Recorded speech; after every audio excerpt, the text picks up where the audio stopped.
नमस्कार, बुलेटिन में आपका स्वागत है। आपके साथ मैं दीपेश परगले। चलिए खबरों की शुरुआत करते हैं और थोड़ी देर में बीजेपी विधायक दल की बैठक भोपाल में शुरू होने जा रही है। आपको बता दें, थोड़ी देर में विधायक दल की बैठक होगी। विधायक दल का नेता शिवराज सिंह चौहान को चुना जाना लगभग तय माना जा रहा है। विधायकों को एहतियात के साथ आने के निर्देश दिए गए हैं। शिवराज सिंह चौहान की आज ताजपोशी हो सकती है। रात 9 बजे राजभवन में वे सीएम पद की शपथ ले सकते हैं। तैयारियां राजभवन में भी शुरू हो चुकी है। तो ये बड़ी खबर हम आपको बता रखे हैं। चौथी बार शिवराज सिंह चौहान मुख्यमंत्री पद की शपथ आज लेने जा रहे हैं। इस तरह की सूत्रों के हवाले से खबर निकलकर सामने आ रही है। लगभग शिवराज सिंह चौहान के नाम पर मोहर लग चुकी है। उनका नाम लगभग तय माना जा रहा है और चर्चा चल रही है कि चौथी बार भी वो सीएम पद संभालने जा रहे हैं। वो पेशे से किसान रहे शिवराज सिंह चौहान की लोकप्रियता और सूबे का 3 बार मुख्यमंत्री होना उन्हें सीएम पद की दावेदारी में सबसे आगे ला खड़ा किया है और यही वजह है कि चौथी बार वे मुख्यमंत्री पद की शपथ लेने जा रहे हैं और आज रात 9 बजे शपथ ग्रहण समारोह होगा। शपथ ग्रहण समारोह काफी सादगीपूर्ण रहने वाला है, जो कि कोरोना वायरस को लेकर एडवाइजरी जारी है और उसके चलते काफी सामान्य समारोह होगा और उसमें सीएम पद की शपथ शिवराज सिंह चौहान लेने जा रहे हैं। ये लगभग तय माना जा रहा है। और ज्यादा जानकारी के साथ हमारे सहयोगी शरद हमारे साथ जुड़ चुके हैं। शरद, पहले भी हम शिवराज सिंह चौहान के नाम को लेकर चर्चा कर रहे थे और जब चर्चा चरम पर है कि उनका नाम लगभग तय है, अब से कुछ देर बाद विधायक दल की बैठक होनी है। पहले विधायक दल की बैठक को लेकर क्या ताजा जानकारी, ये थोड़ा बताएं।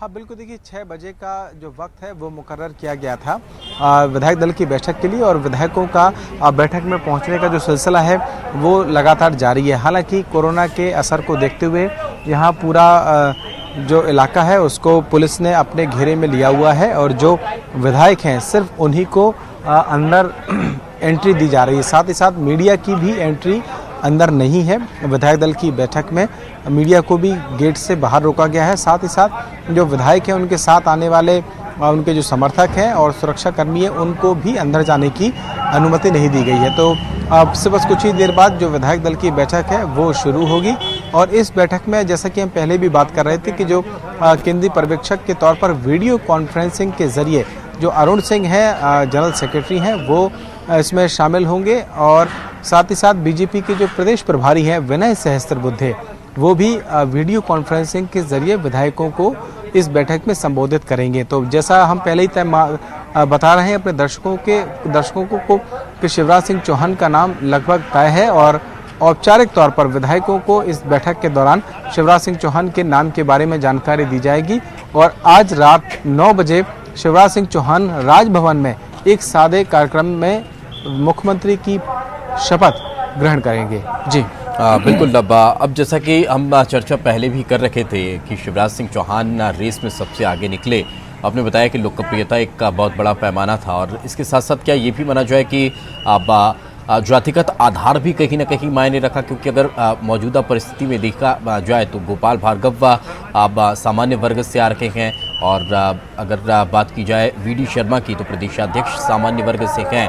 तो ये भी एक वजह कहीं ना कहीं रही होगी कि पुनः अगर नरेंद्र सिंह तोमर का नाम सामने आता है या फिर नरोत्तम मिश्रा का नाम लिया जाता है तो फिर सामान्य वर्ग का चेहरा हो जाएगा।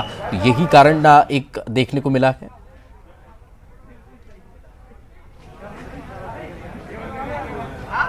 देखिए हो सकता है क्योंकि जातिगत आधार पर भी पार्टियों को कहीं ना कहीं अपने समीकरण तो बैठाना ही होते हैं और जैसा कि आपने कहा भी वो बात बिल्कुल सही है कि जो नेता प्रतिपक्ष हैं वो भी ब्राह्मण थे, प्रदेश अध्यक्ष भी ब्राह्मण थे, सामान्य कोटे के हैं, ये बात सही है। लेकिन अब नेता प्रतिपक्ष की कोई ज़रूरत नहीं है। अब तो विधायक दल का नेता सत्ता पक्ष का होगा।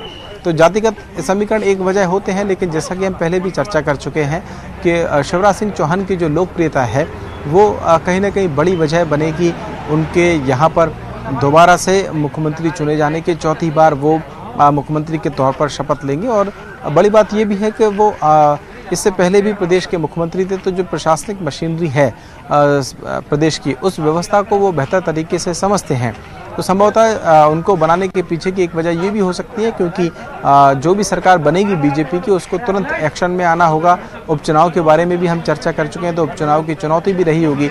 ये सारी जो फैक्टर हैं वो कहीं ना कहीं शिवराज सिंह चौहान के फेवर में गए हैं, इस वजह से उनका नाम तय हुआ है। जी बिल्कुल। लेकिन एक और चीज़ ये भी समझना चाहूँगा कि अब चुनौतियां आखिर किस तरह की नज़र आ रही हैं, क्योंकि अब लगभग सब कुछ तय है। अब स्थितियां अब उस तरह की रही नहीं हैं कि हम पुनः बीती बातों पर चर्चा करें, क्योंकि अब अगर देखा जाए तो बहुत जल्दी अब त्वरित गति से कहीं ना कहीं अब ये प्रोग्राम आगे बढ़ता हुआ नजर आ रहा है। स्थितियां बदलती दिखाई दे रही हैं। तो अगर भविष्य की चुनौतियों का अगर जिक्र किया जाए तो ऐसी कौन सी चुनौती है जो सबसे पहले कहीं ना कहीं मुंह बाहे खड़ी हुई है?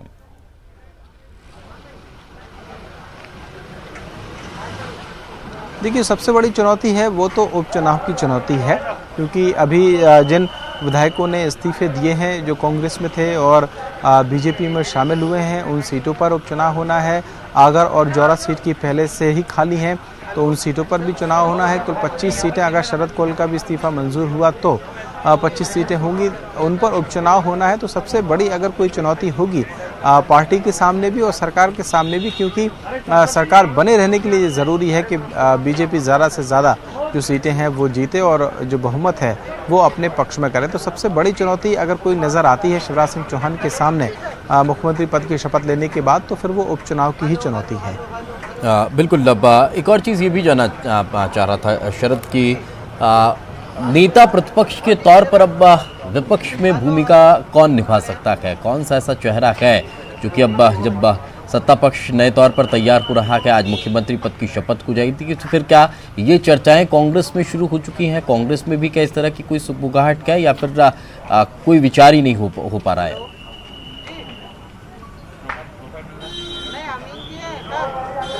देखिए, विचार तो चल रहा है। जो मंत्री थे, पूर्व मंत्री, अब तो पूर्व भी हो गए हैं, पीसी शर्मा, उन्होंने भी एक मांग उठाई कि सीएम कमलनाथ जो थे वो अब पीसीसी के अध्यक्ष भी रहेंगे और पीसीसी के अध्यक्ष रहने के साथ साथ उन्हें नेता प्रतिपक्ष भी होना चाहिए। और इसी तरीके की कुछ मांग जो सज्जन सिंह वर्मा है वो भी उठा रहे हैं कि सीएम कमलनाथ जो थे वो पीसीसी के अध्यक्ष भी थे, अब उन्हें जबकि सीएम नहीं रहेंगे तो फिर पीसीसी अध्यक्ष के साथ साथ नेता प्रतिपक्ष की जिम्मेदारी संभालनी चाहिए।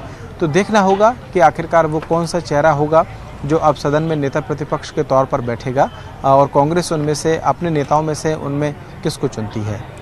बिल्कुल। अब वापस लौटते हैं बीजेपी की तरफ, क्योंकि आज विधायक दल की बैठक अब से कुछ देर बाद शुरू होने वाली है। रात 9 बजे मुख्यमंत्री के तौर पर शिवराज सिंह चौहान शपथ लेने वाले हैं। जैसा कि आपने जिक्र भी किया कि जो 25 सीटों पर उपचुनाव होना है वो सबसे बड़ी एक जिम्मेदारी होगा। लेकिन इसके साथ मैं अब ये भी एक आपसे समझना चाहूँगा कि बीजेपी में अमूमन सब कुछ संगठन पर छोड़ दिया जाता है और संगठन की सर्वोपरि होता है, ऐसा बार बार जताया भी जाता है, दर्शाया भी जाता है। लेकिन उसके बाद भी क्या पार्टी के अंदर की चुनौतियों को स्वीकार करने की जो एक भूमिका होती है, उन चुनौतियों से पार पाने की जो भूमिका होती है, वो शिवराज सिंह चौहान की बहुत बड़ी अब नजर आने वाली है?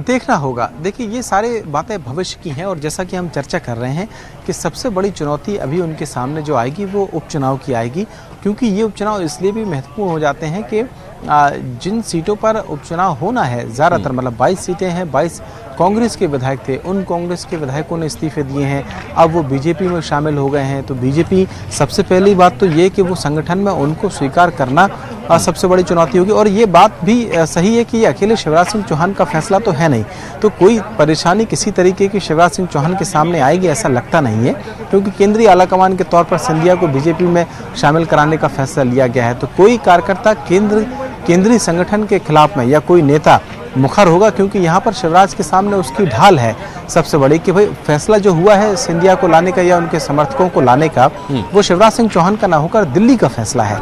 तो जब दिल्ली का फैसला है तो फिर वो चुनौती शिवराज सिंह चौहान के सामने आएगी ऐसा लगता नहीं। और ये बात भी बेमानी होगा इस बात का अनुमान लगाना कि कोई भी बड़ी मुखरता के साथ में खड़ा हो जाएगा उन नेताओं के लिए, क्योंकि अब वो बीजेपी में शामिल हो चुके हैं। जेपी नड्डा ने उनको शामिल कराया है, तो सीधे तौर पर इस तरीके की कोई परेशानी तो कम से कम शिवराज सिंह चौहान के सामने नहीं आएगी, क्योंकि फैसला दिल्ली से हुआ है। बिल्कुल। अब शरद, अब क्या शिवराज सिंह चौहान पहुंच चुके हैं और कब तक बैठक शुरू होगी, इसके बारे में कोई अपडेट?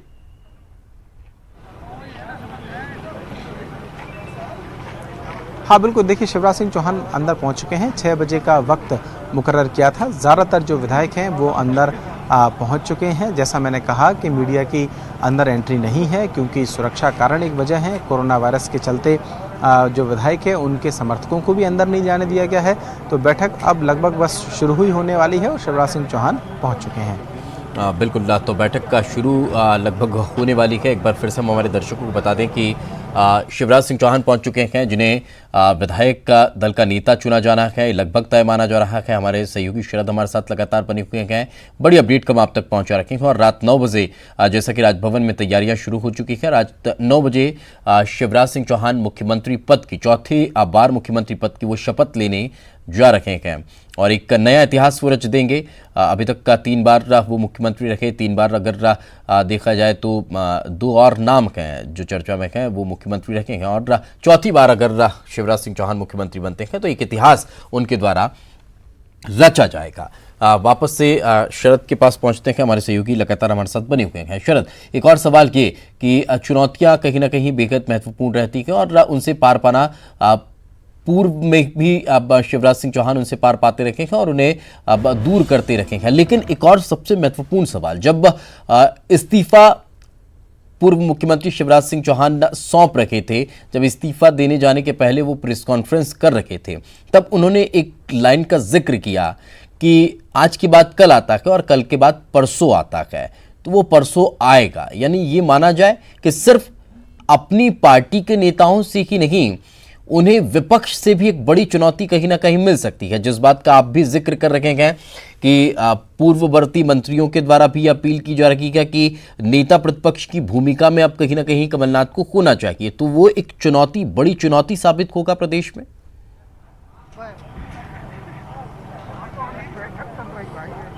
देखिए, स्वाभाविक सी बात है कि अगर कोई सत्ता पक्ष में होगा तो फिर विपक्ष में भी कोई ना कोई होगा।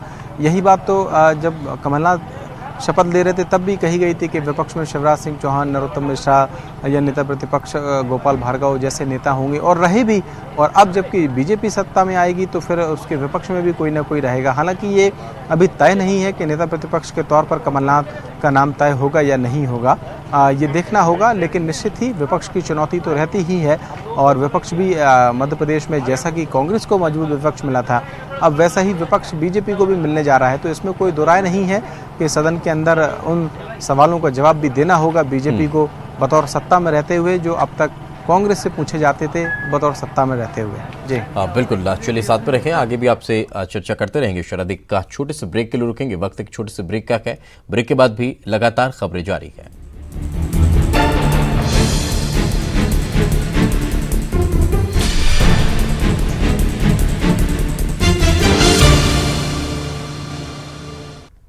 तो ब्रेक के बाद एक बार फिर आपका स्वागत है और लगातार हम विधायक दल की बैठक को लेकर बातचीत कर रखे हैं। विधायक दल की महत्वपूर्ण बैठक का अब से कुछ देर बाद होने जा रही है और इस बैठक में अब तक चले आ रहे मध्य प्रदेश के इस सियासी संकट का खात्मा हो जाएगा। वो इस लिहाज से हो जाएगा कि मुख्यमंत्री की नाम का ऐलान हो जाएगा। शपथ आज रात 9 बजे होने जा रही है और साथ ही साथ जिस तरह का ये पूरा सिनेरियो क्रिएट हुआ था वो पूर्ण रूप से उस पर विराम लग जाएगा।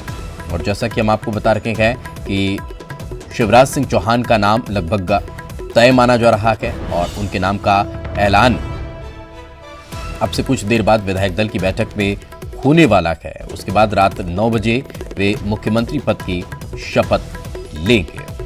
तस्वीरें आप देख रहे हैं। दूसरी तस्वीर जो हम आपको दिखा रहे हैं, पहली तो उस दिन की है जब पूर्ण रूप से यह तय हो गया था कि मध्य प्रदेश में अब बीजेपी की सरकार बनने वाली है। और दूसरी तस्वीर आज बीजेपी दफ्तर की, जहां पर विधायक दल की बैठक का होने जा रही है। और चूंकि कोरोना वायरस के चलते जो व्यवस्थाएं हैं वो बिल्कुल चाक चौबंद नजर आ रही हैं। सभी लोग मास्क लगाए हुए दिखाई दे रहे हैं और सैनिटाइज़र वहां पर इस्तेमाल किया जा रहा है। सैनिटाइज पूरे इस परिसर को कर दिया गया है। जो नेताओं के समर्थक हैं, विधायकों के जो समर्थक हैं, उन्हें बाहर रोक दिया गया है। किसी भी तरह से उनके स्टाफ को भी अंदर नहीं आने दिया गया है। सिर्फ विधायक और जो बड़े नेता हैं वे ही बीजेपी दफ्तर में नजर आ रहे हैं।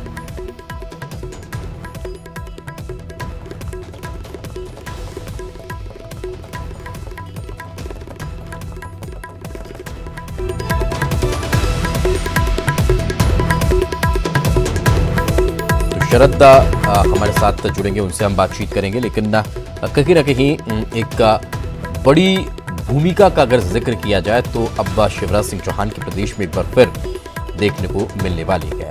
काफ़ी दिनों की उठापटक के बाद अब वो पल आ चुका है जब बीजेपी एक बार फिर सत्ता में पहुंचेगी। 15 महीनों के भीतर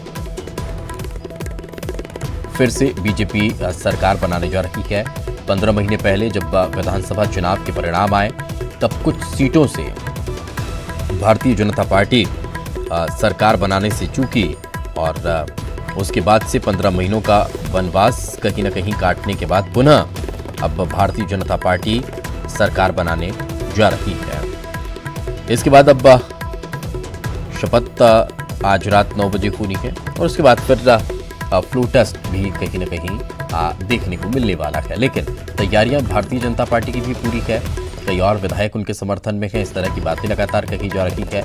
लेकिन सबसे महत्वपूर्ण उन जिम्मेदारियों को समझना होगा, उन चेहरों को आपको ध्यान रखना होगा जो इस पूरे सियासी उठापटक के दौरान सबसे हाईलाइटेड रहे और वे ही चेहरे हैं जो आपको कहीं ना कहीं इस सरकार में महत्वपूर्ण भूमिकाओं में नजर आएंगे। चाहे आज मुख्यमंत्री के रूप में शिवराज सिंह चौहान शपथ ले रहे हों, उसके बाद महत्वपूर्ण भूमिकाओं का अगर जिक्र किया जाए तो उन चेहरों को आपको ध्यान रखना होगा जो अभी तक आपको इस सियासी उठापटक में हाईलाइटेड नजर आए। चाहे नरोत्तम मिश्रा का जिक्र कर लिया जाए तो एक बड़ी जिम्मेदारी उन्हें सरकार में मिल सकती है, महत्वपूर्ण जिम्मेदारी उन्हें दी जा सकती है। यहाँ तक कि ये भी माना जा सकता है कि डिप्टी सीएम के फॉर्मूले पर उनका नाम फिट कर दिया जाए, गृह विभाग उन्हें सौंप दिया जाए। इस तरह की चर्चाएं हैं। पुख्ता जानकारी अभी नहीं मिल पाई है, लेकिन जो चेहरे थे जो बहुत हाईलाइटेड थे इस सियासी उठापटक के दौरान, उन चेहरों की भूमिका अब सरकार में भी काफ़ी महत्वपूर्ण रहेगी। भूपेंद्र सिंह जो आपको इस वक्त आपके टेलीविजन स्क्रीन में नज़र आ भी रहे होंगे, ब्लू कलर का जैकेट पहने हुए हैं। रामपाल सिंह, उनकी भूमिका भी काफ़ी महत्वपूर्ण रही थी। वो भी कहीं ना कहीं सरकार में बड़ा चेहरा हो सकते हैं। इसके अलावा अगर चेहरों का जिक्र किया जाए तो कई और ऐसे नाम हैं जो चर्चा में रखे हैं, जो लगातार काम करते रहे हैं, जिनके काम की सराहना होती रही है, जो पार्टी के लिए हर वक्त खड़े रखे हैं। हर संकट की भूमिका में उन्होंने पार्टी के लिए काम किया है। तो तमाम चेहरे अब आपको कहीं ना कहीं सत्ता में नजर आएंगे और शायद उनमें से कई चेहरे तो वही होंगे जो 15 महीने पहले थे। हालांकि जैसा कि हम पहले शरद से चर्चा कर रहे थे, उन्होंने इस बात की जानकारी भी दी थी कि जब पिछला विधानसभा चुनाव हुआ तो जब परिणाम आया तो कई ऐसे लोग थे, तकरीबन 12 से 13 ऐसे नाम थे जो मंत्री होते हुए चुनाव हार गए थे। तो फिर वो तो अब रेस से बाहर हो गए, लेकिन उसके बाद भी जो अब डटे हुए हैं उनका लगभग मंत्री बनना तय माना जा रहा है और वही सत्ता के केंद्र में रहने वाले हैं।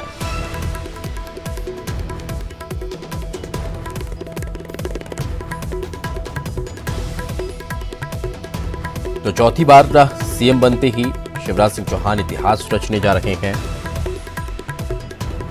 इस चीज को आपको ध्यान रखना होगा। जब उन्होंने इस्तीफा मुख्यमंत्री पद से दिया था तब उन्होंने अपने ट्विटर हैंडल पर कॉमन मैन लिख लिया था। अब आगे बढ़ते हैं। कमलनाथ को नेता प्रतिपक्ष बनाए जाने की मांग तेज होती दिखाई दे रही है, जिस बात का जिक्र हम हमारे सहयोगी से कर रखे थे। विधायक सज्जन सिंह वर्मा ने ट्वीट किया है, उपचुनाव तक का कमलनाथ दोहरी भूमिका में रखें। प्रदेश अध्यक्ष और नेता प्रतिपक्ष की भूमिका में उनको रहना चाहिए। बीजेपी में असंतुष्ट नेताओं की बड़ी फौज है, उनमें से कई बगावत करेंगे, ये उनका कहना है। तो हमारे सहयोगी मनोज हमारे साथ जुड़ चुके हैं। मनोज, क्या ताज़ा जानकारी, क्या सुबुगाहट अब तेज हो चुकी है कमलनाथ को नेता प्रतिपक्ष बनाने के लिए?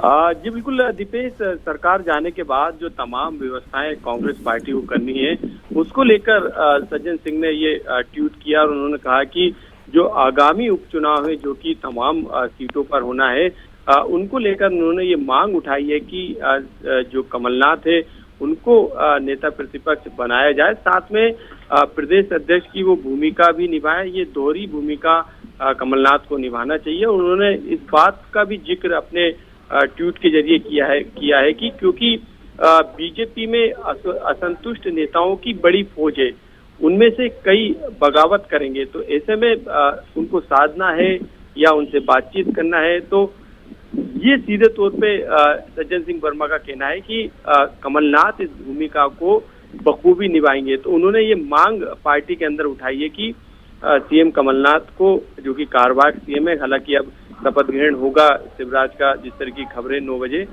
तो वो सीएम नहीं रहेंगे, पूर्व सीएम रहेंगे। तो ऐसे में कमलनाथ को नेता प्रतिपक्ष बनाए जाने की मांग जो है अब पार्टी में सज्जन सिंह वर्मा ने उठाई है। बिल्कुल, आप चलिए, बहुत बहुत शुक्रिया मनोज इस तमाम जानकारी के लिए। तो जैसा कि हमारे सहयोगी मनोज बता रहे हैं कि अब इसको लेकर सुगबुगाहट तेज हो चुकी है और आखिर एक स्ट्रेटजी भी कहीं ना कहीं नेताओं की मानी जा सकती है, क्योंकि इस तरह से नाम आगे बढ़ा देने से बाकी जो लोग अपने आप को सोच रखे हैं कि उनका नाम इस रेस में हो सकता है, उनके नामों की अटकलों पर विराम लग जाता है। खैर, अब नाम आगे आया है, इस पर किस तरह का आलाकमान विचार करता है, ये अब कांग्रेस पार्टी का अपना मसला है। वो कब तक इस पर कोई फैसला लेती है, ये आने वाला वक्त बताएगा।